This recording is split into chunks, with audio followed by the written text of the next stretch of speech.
Recording's on. Basu. Hey, Basu, you got here just in time for the recording. All right, fast. Sorry, we were running late from another meeting. Yep. We already we were told not to ask, so we won't. All right. So when you bring in existing contracts, and those contracts can be already agreed and completed, right? The signature's already in place, or you can bring it in and you can use the functionality that integrates with DocuSign or Adobe Sign if you want. Either way, if you're bringing in, quote, paper that comes from, negotiations offline, it's considered an ad hoc document. And that's obviously what you would do for anything that was built and created before we implement the supplier contract management module. So every contract you have in place today, when you corral them and collect them, we're going to load them in through as an ad hoc document, and then we'll start to associate whether it's a master services agreement, a statement of work, or a price list, what have you, okay? So that's the main focus, all right? I want to highlight this next slide, just the fourth row actually, and really anything on here is between image 28 and 35. I actually did through 36, but there was nothing in 36 for supplier contracts that have been delivered, and a lot of the enhancements are on the the collaboration for signature in both Adobe Sign and DocuSign. But until image 32, every time you launched to view the document, it had to be in Word format. And now, finally, in image 32, we're able to launch and view the PDF format, which is usually what you're going to see, especially if it's an ad hoc document itself. Okay, that's why I called this up. Moving quickly. All right, let's talk about importing documents. When you, let me just say, there is no, I've done research and validated, there is no delivered component interface for loading all of your ad hoc supplier contracts, okay? And the reason for that is, as you start to see this demo, there's a lot of variable hierarchy built into the document stratification, and that kind of variable hierarchy is a very difficult mechanism to build into the kind of the rigid hierarchy within a component interface. And so we've always recommended that our clients simply use this tool and manually, document by document, start to add those into the system.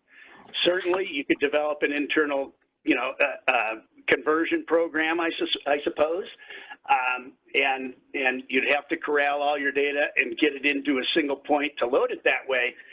Given that usually supplier contract management, we're starting with a disparate source of data anyway, doing it manually and doing it this approach is how you're going to have to do it. Okay. So that being said, what you're going to be doing for ad hoc documents, you're going to be using this import document feature. And I'll show you some of the steps in the demo here in a second. But that import document feature is what you're going to use to get the entire library in one single point that can be referenced and can be queried and can be searched. The beauty of, by the way, the Elasticsearch search index is that you can search words within the attachments. So key phrases that you're looking for, as long as you run the search, and you'll need to run that crawl as frequently as you think is necessary. But once that's done, when you query on a keyword or key phrase, it'll pull up all of the documents that have that either in the metadata or in the words within the attachment somewhere. One additional caveat there is that you can do that on PDFs, but the PDFs have to be saved in optimized format, which means it's word searchable. And so if your PDFs are simply, you've scanned it on a printer and stored it pretty much as a picture or as an image. Those particular documents would have to be resaved as a optimized PDF in order to be able to search on, use Elasticsearch to find keywords within the PDF document, okay? Has to be an optimized PDF. Okay, so once all the data is in and all the metadata are captured, that's when we can start using the metadata for analytics and notifications and setting thresholds. And so in this particular example, and I'll actually show you the live screen here in a second, this is a delivered analytic that just give me all of the contracts that are set to expire, and then I decide what my expiration threshold is. Right now, this one here is expire within 180 days, okay? This little guy here, this gizmo, that's called related actions, right? And a little weak what was delivered, but this is configuration that we can add additional actions here, and likely what we would want to add is renew the contract, initiate the contract renewal, right? Adding to the watch list is just a cute way of putting it on another dashboard. And then notify is just a way to say, you know, send a message, but we recommend that we add a related action here that says initiate contract renewal process, and that would start the process of getting new signatures, new approvals, and so forth, okay? But this is available because the metadata is stored when we get those contracts loaded. You'll see the metadata I'm talking about here in a second. Okay, more things that you can do. The group contract, so if you think of a master services agreement as the parent in a hierarchy, we can take a look at the master services agreement, and then when we drill into that on the next page, we could see all of the related contracts to the master services contract. We could see the types of transactions that are happening. We could see what kinds of revision histories that have happened. And at a high level, we can even see when things need our attention, okay? Again, I'll show you that here in a second. But the key and the recurring theme is the metadata that goes into the PeopleSoft Supplier Contract Management module. When we load these documents, it's not just the document, it's the metadata that we enter on the transaction that we use for our analytics. All right, and then this is a little graphic. I'm going to demonstrate the Elasticsearch and how you can actually search the content within the attachments of the documents itself. It's really pretty slick. More about the analytics is you can set what compliance rules are, and once you do that, then you can determine if a particular contract or contract group is not in compliance. So I'll show you what that looks like. So for example, if you're required to capture a certificate of insurance, we can track whether that certificate of insurance has been collected and added as an additional document. And you might have 5 days, you might have 2 weeks. Once that period ends, the contract is considered non-compliant, and we've got a nice little report. We can drill down to it, and I'll show you how to drill down and find out what is causing the non-compliance. Let's get this done. Let's move it forward, okay? Again, all because the metadata is there for us to report on. Pause. What do you think? So Randy, we can't backload all these, is what I'm hearing. So we have to manually load them if we want to backload stuff? Well, so you'll either have to develop a conversion program. Part of the issue, Gary, is usually all of this data isn't all contained in some other system that you can just convert from, right? So you've got to be collecting it all wherever it's stored, here or there. That's one of the reasons. And the other is you'll see the hierarchy of the build of these documents is incredibly variable. Okay, depending on what type of document I pick, that cascades a whole different list of options further down the transaction.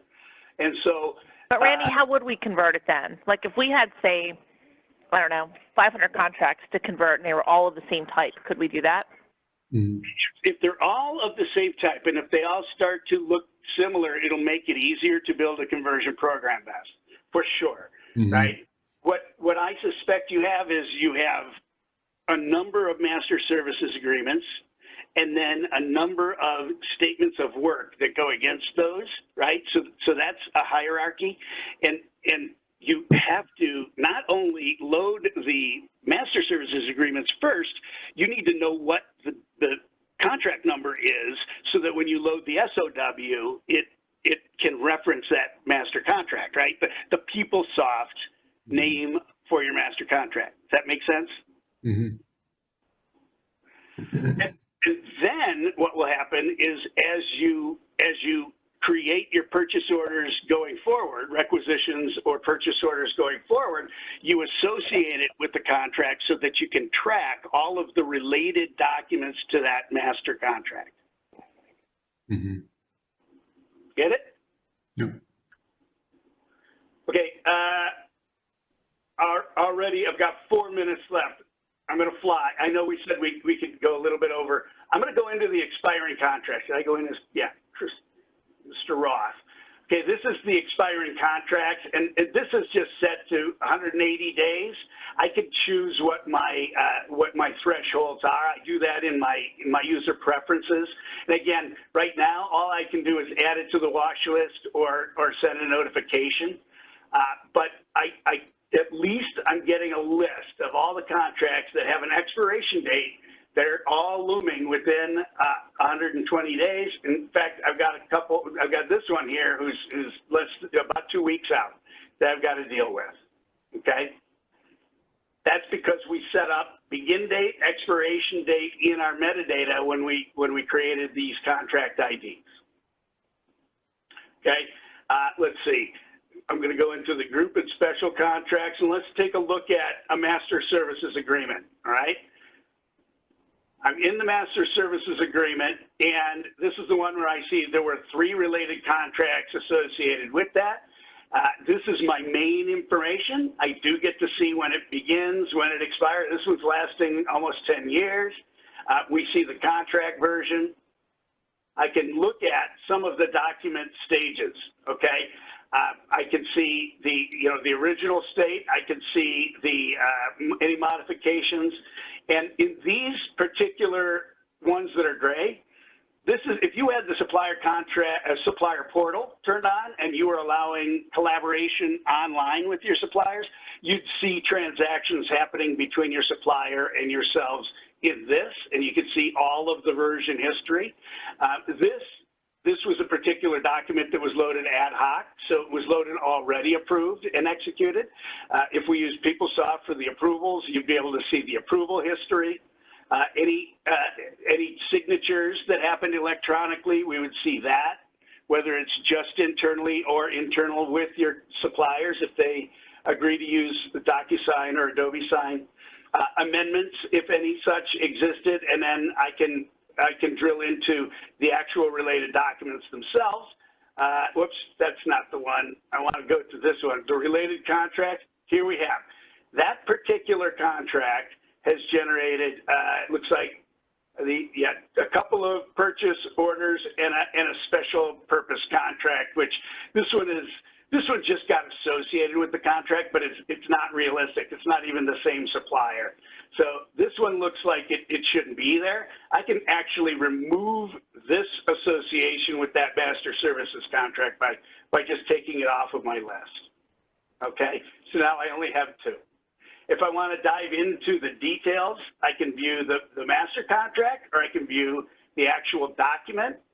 Okay, this one looks like I can't drill in. I'm going to find out what's going on with this one. Opening up another window here. It's not complete. Status is active, but it's not dispatched. So that's why I couldn't see a document, because it hadn't been actually fully created yet. Okay. Questions on the metadata.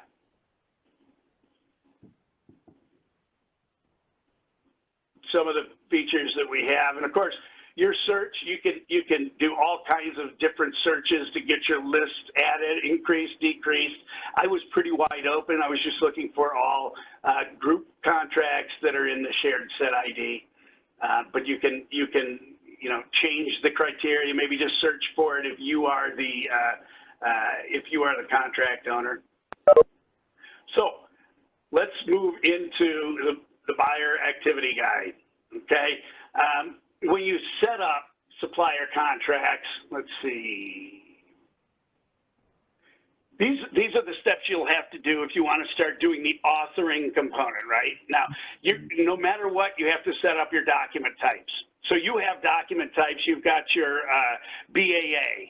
You've got your NDA. You've got your master services agreement. Whatever those contract types are that you want stored, and it doesn't matter where they fall in a hierarchy, everything has to be a contract type or document type. This is where you'd go and you'd set up all of the different types of documents that you could have, and across the board. There's no delivered set of document types. You define it. User-defined fields. These are as many as you want. You can create these user-definable fields, and they are part of the metadata for the contract document. So if the metadata fields aren't enough for you, you can add your user-definable fields and put whatever you think is absolutely critical in those fields, and you can use those for notifications. You can use those for searching and filtering. I'll show you where some of those might show up, okay? The rest of this is really around setting it up so that when you do the authoring component, all of the clause library is there, the sections, the bind variables that take parts of the clause and variable, like the supplier is a bind variable that just automatically get updated throughout a particular document, right? And your rules and your questions all roll into the wizard so that when you have users out there that want to create a new, let's say, master services agreement or a non-disclosure agreement, all they have to do is answer a number of questions, and the contract is being built as those questions are answered. That's all of this. That's not something that you're going to do in the first phase. Okay. You're going to do this in the first phase. You're going to first set up your document types and a few rules, and then you're going to come in and you're going to do contract entry and document management. Those are the two key things that you'll have to do. And best, if we create a conversion program, then we'd be able to go into document management and see the contracts. There's also a find existing value in the contract entry page. Okay. So let's start with contract entry. Contract set ID, you get style. Okay, let's say the style is where are you? Master services agreement, single vendor. Okay, did I say single vendor? Yep, single supplier. Master services agreement, single supplier. I'm going to hit add. Okay, notice that I can't load the document yet. That's gray. That's gray. I actually have to save my metadata first before I can add an attachment. Okay, so I'm going to pick a buyer. I'll pick is Betty. Is she? Nope. Kevin Roth. Okay, it's going to be master services agreement. The supplier is going to be. Oh, I don't know. Midton, where's, actually, can I do mid? Yeah, this one. USA 10. All right. And so is there a primary contact that I want to add? These are the types of things that you would expect to see in the metadata. We see a lot of metadata here. You have to have the date that the contract begins.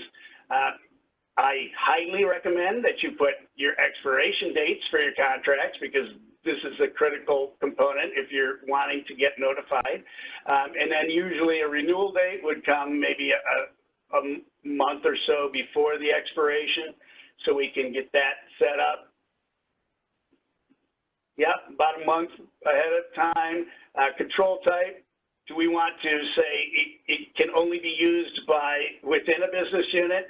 Within a contract domain, which would be maybe a regional area or a group of hospitals, or maybe it's only applicable to a single ship-to location. If I leave it blank, it's less restrictive, okay?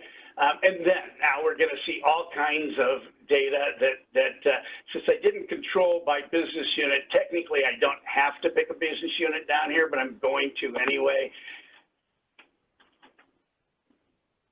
Okay, and I can add multiple business units that would be allowed to use this same contract. Again, I'm not going to. Contract domain, if I had controlled it by domain, then I could say, what is my domain? Obviously, I have to define what domains are. I'm not going to control it by that. If I wanted to do it by ship-to, I could put that in here. Are there any particular invoice mechanisms? Well, we're not going to auto-generate invoices, so I'm not going to do that. Maximum amount on my contract, so this is what it's going to track, and it'll decrement as we do purchase orders and spend against this. Let's just do $50,000. Okay, the PO business unit is also going to be US 001.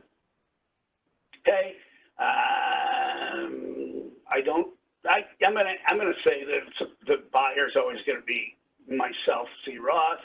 Okay, now down in our distributor contract ID, if this was a multi-group and you were using, I don't know, GHX or something as a group buyer, then you could have distribution agents. I'm not going to get into that level of detail.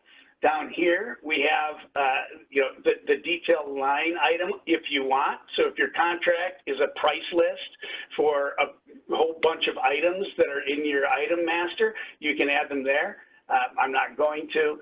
Or if you're restricting by the purchasing category, you can add those restrictions here. I'm just going to save this and see what happens. I've got one. Now, take a look. My add document is available, all right? Now, I could do that in document management as well, but I'm going to go ahead and add a document. And down here, you're going to see, I'm going to import that document. So the document type you're defining it. So you get to decide what type of contract document we're adding here. And this was I think we said, technically we said it was a master services agreement. So the document type, we would expect to see MSA, right? We'll just do standard. Configurator ID is that it helps with the wizard, so we're not worried about that. This is new. Okay, if we had a sponsor, maybe we do. I'm going to say, I don't know, it's that person if it's a specific department. Okay, if I were using the authoring component, I'd hit create document, and we'd start to go through the questionnaire. In this case, no, I'm going to go ahead and just import this document. And I am going to import the current contract and document. Now down here, okay, when you use the authoring component, it starts to keep track of your versions, your version control. So when Gary gets a chance to review it and he adds a couple of red line changes, then you determine when those changes happen, if it's a major or minor release change, and it'll increment the version automatically. But since I'm loading this, I'm just going to say it's version 1.0, okay? And in this case, our status is fully executed. It's already approved, already signed. We just need it in the system so we can start tracking it, okay? And that status date that's fine as of today, okay? And I'm going to go grab my document, and let's load the Oracle's supplier contract management fact sheet as our document here. I'll add the fact sheet in there, and we'll upload it. Okay, And now we're done. Oh, I could actually click on it, right? Now, remember, it doesn't have to be a Word document. I can actually launch PDF documents. So I can launch this PDF, and here's the supplier contract management fact sheet. Okay? You can view PDFs now. And now I'm going to say we're done with the import. Are you sure? Bad things will happen. No, it won't. Now I've got a document, version 1.0, status fully executed. I can view that document. If I want to send it out to others, we can, but I can't really make any changes to it because it's now fully executed. So we have a document. It's group number 007. All right, going home. Now, if we go into my buyer, and let's say we wanted to pull in a new document, all right? That was a master services agreement. We want to pull in a non-disclosure agreement, okay? We'll say the NDA. Contract style here is a non-disclosure agreement. And my only document type that's associated with that right now in demo is an NDA. I don't have any other choice. If I would have selected ad hoc, this is where you'd be able to say SOW or whatever you define your document types as. You define them, and see where I was talking about the hierarchy. Okay, the hierarchy really is the up here, source transaction, ad hoc purchase order, purchasing contract, sourcing events will drive what's available down here. And what you pick here will drive what's available down here. And that's what makes a component interface a difficult tool for conversion. However, to your point, Bess, if a lot of what you have is very similar, it might actually streamline it and make a conversion that much easier. Okay, this document, oops, is going to be NDA. Okay, now, if I do add document, it's going to want to take me through the NDA contract wizard. I don't want to do that, so I'm going to import another document. Okay, and now what is the metadata for this particular document, this particular NDA? It's going to be, it's going to expire 5 years from now, and or however many years that is. Okay, we're going to import current. It's going to be, 1.0. You get it. This is the same thing that we've already seen. And upload, and I'm just going to pick a different document. I'm going to pick this presentation. How's that? Oh, I can't. I can't. That's not an approved file type. Let's see. We put it in, luckily Marcus saved it as a PDF, so I can go ahead and apply this PDF. Okay. I'm going to upload it. Okay, now I've got my PDF, and if I launch the PDF, it's this PowerPoint presentation. All right, done.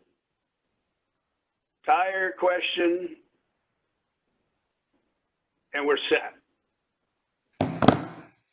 So far, so good? Yep. Okay, let me go to compliance. I talked about this. I'm just going to hit search real quick.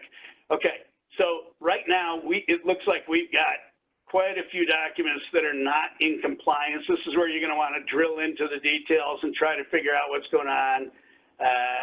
PO, receipt quantity performance verification. Oh, wait, up here, metric agreement, PO quantity performance was not non-compliant. Something failed, product relabeling verification failed. That sounds awesome. Let's look at this one. Warranty terms. Okay, they were supposed to upload warranty terms. Whatever happened, they're not compliant. And then copy of insurance certificate was supposed to be the 16th. As of that date, when it wasn't there, it became non-compliant, and me, Calvin Roth, better get on this because I didn't do my part. Okay. So there are once we have our metadata in the system, we can define what our compliance rules are, and we can start to monitor for those. Let's look at our search content. Okay, so I am gonna search a document. This is the Elasticsearch functionality, Oracle, what was it called? Oracle Voice, I think it was. I think there's something in a PDF that I stored at one point called Oracle Voice. So if I look for that particular text, I should find, yep, I got one non-disclosure agreement that's out there, okay? And if I want to see that document, I can drill into the transaction itself and see the document by drilling and drilling and drilling, or luckily I can view that document real quick. And, oh, this is the white paper on the Oracle Digital Assistant, right? So what was it? I was looking for Oracle Voice, right? So where's Oracle Voice? There it is. It found the word in a optimized PDF that was attached in my application. Okay, if I were to look at, and I can look clauses, I can look at documents. Document configurator is, you know, the wizard. So if you need to change certain verbiage and you want to know every potential clause or trigger that's out there that needs to be updated, you can search by that, or just by you know, individual sections. I'm going to do document. Let's just say non-disclosure. So I should find a lot of these, right? If I spell it right. My search can be authored and imported, right? That's important because most of our documents are going to be imported. I could just say, just give me those that are imported or just those that we authored, okay? And the source transaction type, where did it come from? Remember the previous page, the hierarchy. So this would be ad hoc. Let's see if we find 7 or 8 of these. We found 6 of these. 6 where with the word non-disclosure, I would expect that these are all NDA document types. They are. So these are all our non-disclosures. I can shrink the accordion here. I could see, oh, okay, with this non-disclosure, we created an executive summary even. I could look at that. I could see where this non-disclosure is used in all of the other documents that it's associated and referenced, all through the Elasticsearch capability. That's all I want to talk about today.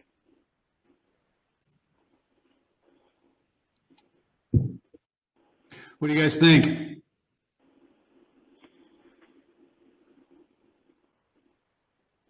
How many of us are still here? I'm here. I mean, I think it meets the requirements, right? I mean, I'm going to be very honest and frank. I'm still focusing on my previous call. That's where my brain is. And That's fine. That's fine, you guys. I mean, I think the most important thing is, one, I think it more than meets the requirements. I know we showed some things today that you weren't specifically asking for with regards to the compliance, but I mean, that should be, a major selling point and perhaps even part of, the phase 1 or, kind of how we talked about this, like where when we implement this, we just go to meet the base requirement, but I thought that one was good. So.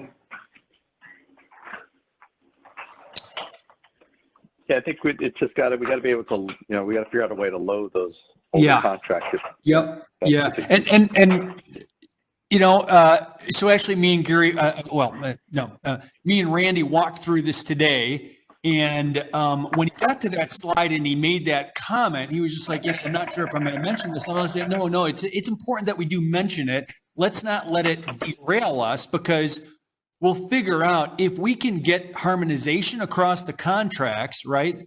Which I think we can get to, then we'll have a better idea of tackling, how we could potentially automatically load these. But, well, the harmonization, I mean, the contracts are there, right? We have what we have. So, I think that's like project part, 2. But to Gary's point, once you get the contracts into people aren't looking at them, but then how quickly can we get the other ones in? So I think it's, how can we assess what we have, right? So that we're going to have to tackle that. And that's It's like going out to the group. Where do you keep your contracts? Oh, they're on SharePoint. Or where do you keep yours? Oh, they're in your email. Do you know what I mean? Yeah. It's kind of like a, where are they? And then figure out what are they. Yeah, they're right here in my folder.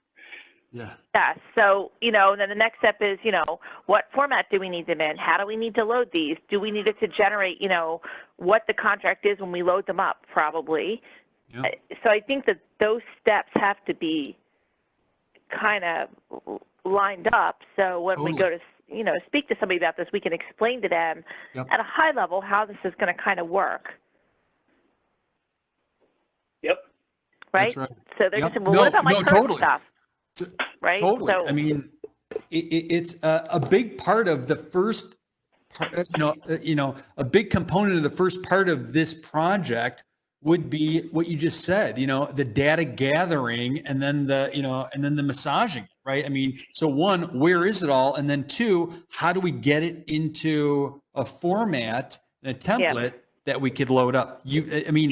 That's it, right? So, and Marcus, one of the things I think you probably all heard as a theme in my voice was the metadata, right? Because knowing what you want to use to report on, right, for metrics, you kind of get one shot at that in a conversion, and you want to capture as much applicable metadata as you can that one round, so that it's there, so that you can appropriately report on that data set as long as that contract exists.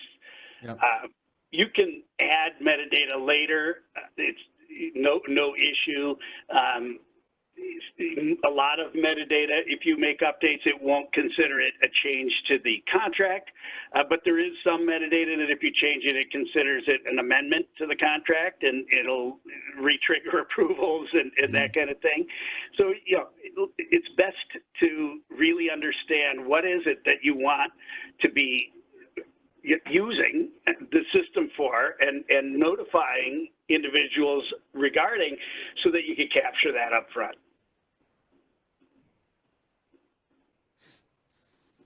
And Gary, that might be something that if we sit down and they choose to move forward, we can have some folks just start to understand where that data is, right? Like their fact-finding missions. So you have like your opening kickoff. Here's what's happening. Send me your names. We'll come meet with you and interview you and find out where your data is. But one of the cool things that I know we would never have had time for is I talked about the user definable fields. Those can trigger thresholds. Those can be used to trigger notifications and events as well. So if all that metadata that was on those pages isn't enough, you can and you need something else, you can add that user definable field and make it required and include that in your setup.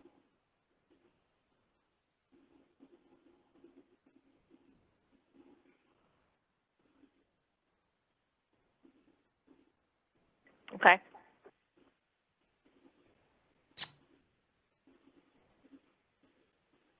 All right, so I think going towards good solutions, just as going back is going to be our challenge. I think but for them, that's a big part of it, though, Gary, because of the audits, right? So they'll see that it's nice and pretty, but I think when we present this to them, we have to show them the plan to get the other stuff in, because that's what's hurting them now, right, with the audits. Like, I don't know where my stuff is. We moved buildings. I don't know where my purple filing cabinet is, right? So I just have a feeling that those would be, questions. And then, I mean, what's the typical rollout for this? How do you usually convert data into contracts? I mean, I would think that that's not a... Well, here's the answer. This is my honest answer. We usually use offshore resources with brute force and get it in manually. Get 10 offshore folks. As long as we get the list of metadata and the contract types, we load it in that way. Okay. Okay, and it's actually not that bad. If you get the listing right. If you get the right metadata, then getting it in doesn't have to be automated. It's so hard because you're attaching images too, right? And so that as a part of the component interface is just, it just doesn't fly. Mhm. I mean, you saw that I couldn't even attach a document until after I had saved a part of the, the contract setup. So Yeah. that's what makes this, a great product, right? But also a difficult one from a conversion perspective. Now, that shouldn't bother anyone. Oh, and every client we've done this at, has a problem with all of the current contracts scattered all over the place. Every. They come out of the woodworks months after go live. Sometimes you don't know people have entered into contracts until they start using the system to try to renew it. Don't mean to scare you.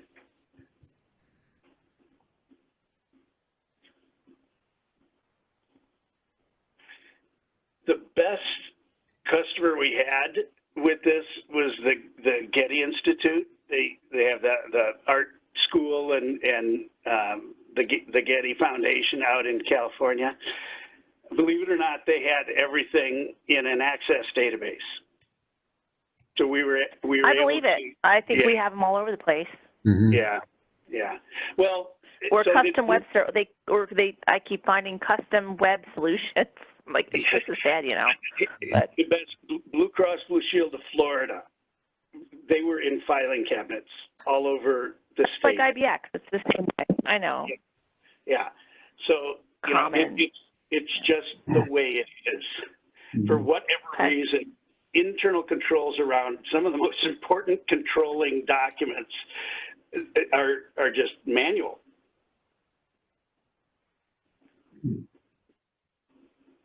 Trying to make you feel better. No.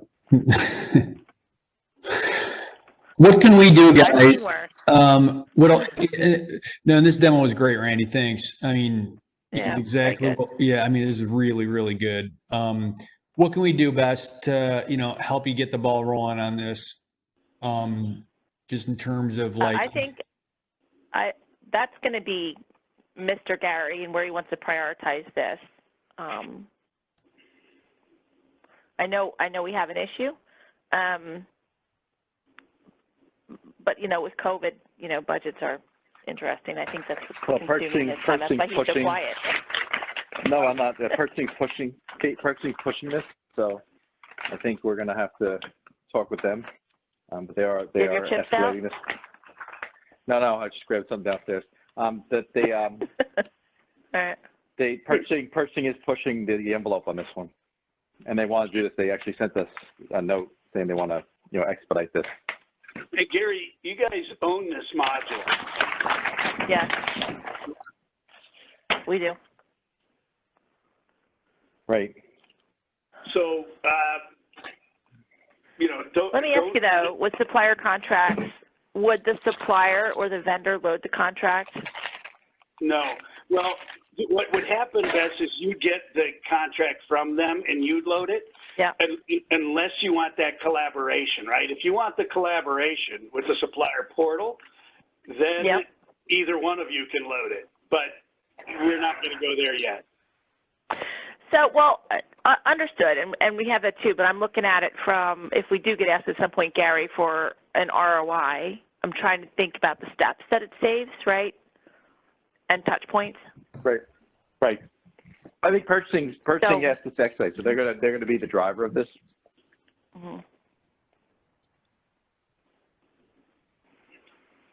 One of the nice things that you'll get out of it is you'll be able to start to report how much of your AP spend is non-contract versus contract spend, right? And these two graphs should be flipped. most of your spend should already be associated with the contract, right, versus non-contract spend. And these are the types of analytics that you can't do if you don't have your contracts in the same system where your spend is.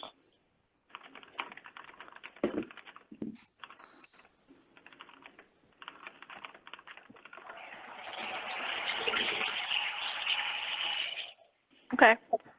And of course, this is 8x8. I think. Yeah, it looks good. Yeah, it does. This is really good.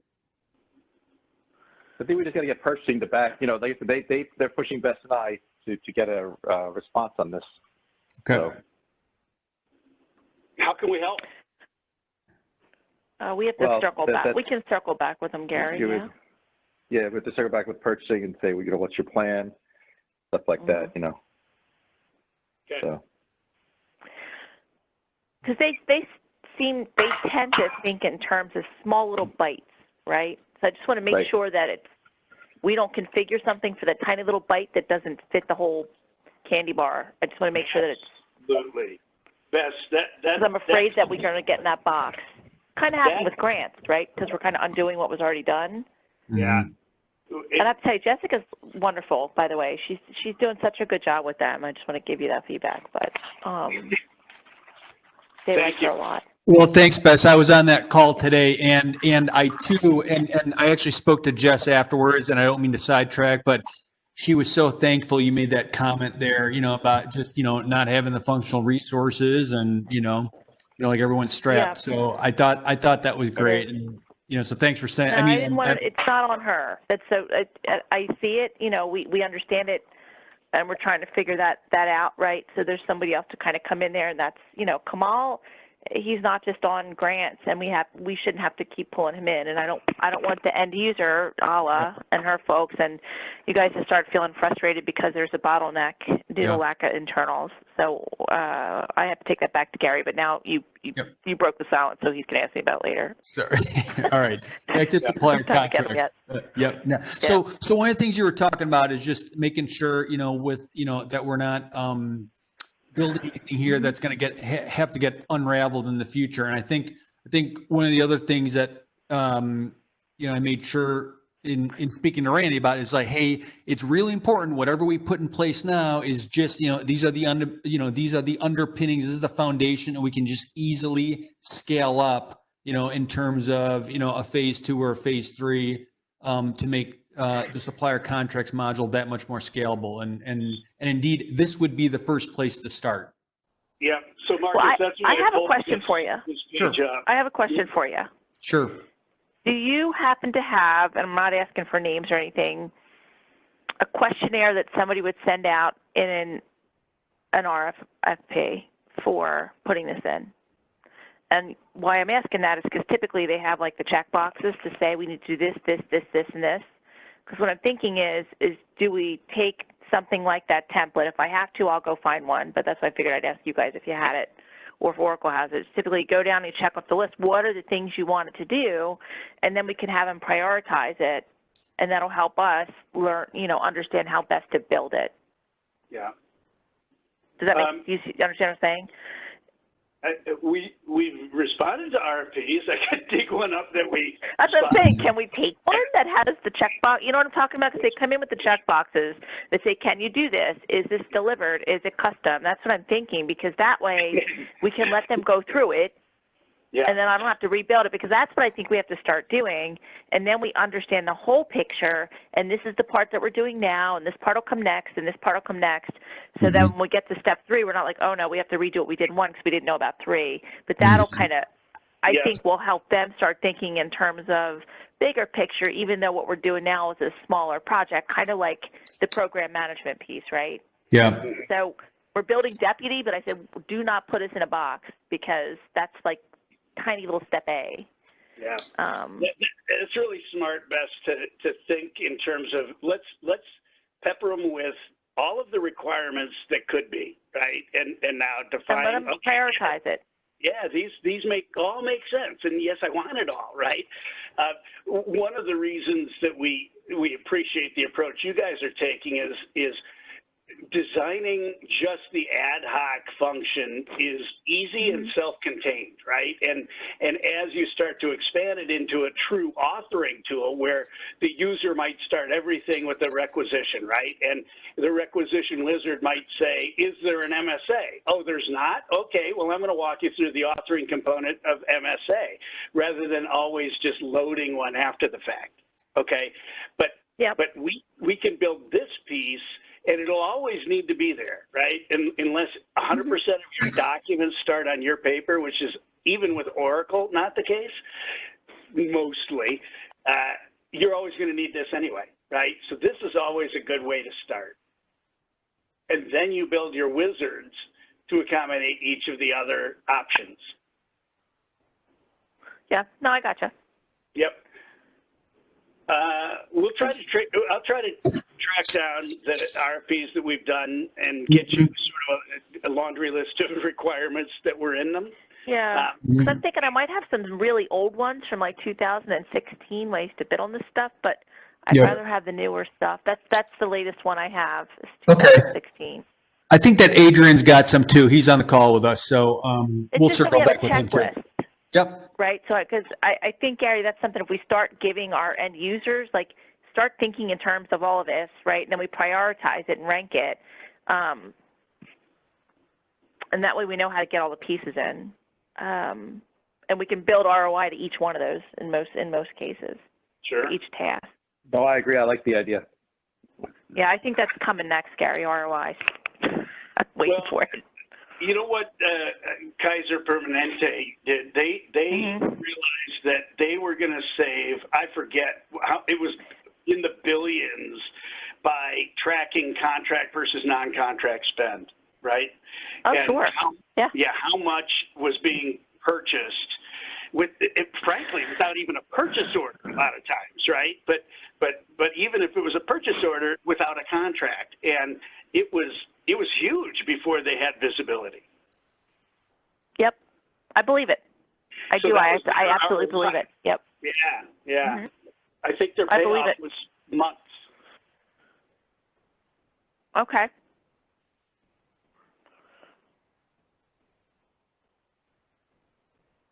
All right.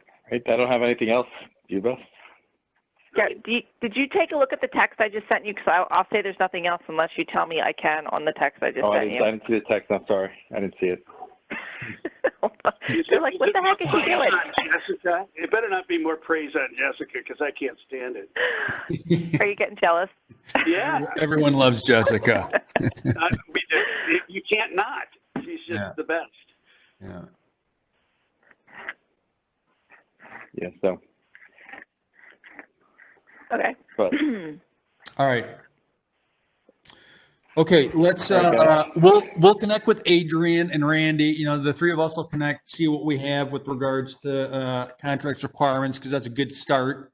You guys you guys can talk about your approach, and you know, if we want to reconnect sometime next week. I know we got our call on Friday morning perhaps, but you know, we can talk about this anytime. So we're standing by, ready to help on this one.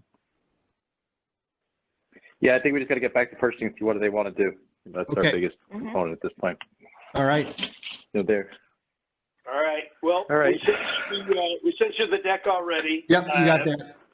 I'll send you the link when it's ready to the recording if you want it. Well, thank you, Randy. Yep. Thank you, Marcus. You guys have a nice weekend, okay? You bet. You guys too. Nice job, Randy. Bye. Yeah. Thank you. Appreciate it. All right, bye. You guys. Bye. Bye-bye.